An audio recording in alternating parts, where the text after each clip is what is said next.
اور صبر کا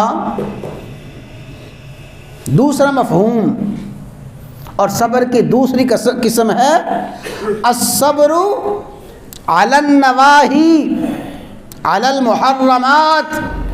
میرے رب نے جو چیزیں میرے لیے منع فرما دی ہیں، رب نے جن چیزوں کو حرام فرما دیا ہے، جن چیزوں سے روک دیا ہے، ہر حال میں ان چیزوں سے رکے رہنا، اسی کا نام صبر ہے،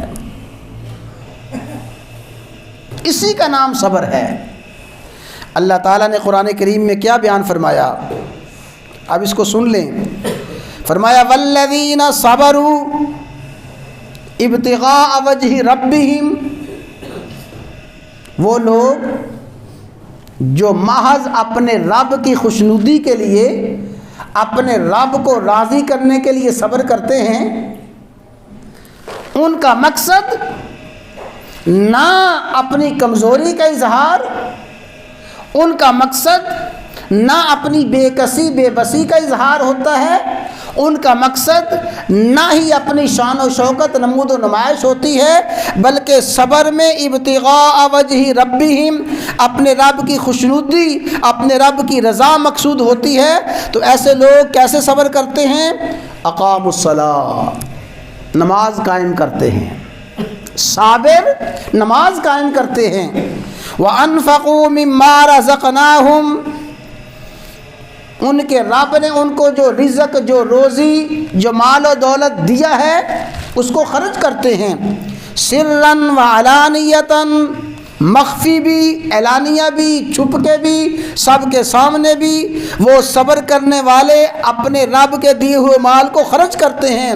اور سنیں وَيَدْرَؤُونَ بِالْحَسَنَةِ السَّيِّئَةَ، اور وہ ہر برائی کا بدلہ اچھائی سے دیتے ہیں، برے رویے کا جواب اچھے رویے سے دیتے ہیں، بری بات کا جواب اچھی بات سے دیتے ہیں۔ فرمایا اولئک لہم عقبی الدار، لوگوں آخرت کا گھر انہی خوش بختوں کے لیے ہے۔ وہ آخرت کا گھر کیا ہے؟ جنات عدن یدخلونها، وہ ہمیشہ ہمیشہ رہنے کے باغات ہیں جن میں اللہ ان کو داخل کرے گا۔ اور والملائکۃ یدخلون علیہم من کل باب، ہر دروازے سے فرشتے آ کے ان کو سلام کریں گے اور سلام کر کے کہیں گے سلام علیکم بما صبرتم، اے خوش بختو تم پہ ہماری طرف سے سلام ہو، رب کی طرف سے سلام ہو۔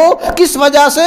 بما صبرتم، جو تم نے صبر کیا ہے، صبر تم کرتے رہے، اس صبر کی وجہ سے تمہیں فرشتوں کی طرف سے سلام ہے، صبر کی وجہ سے تمہیں اللہ کی طرف سے سلام ہے۔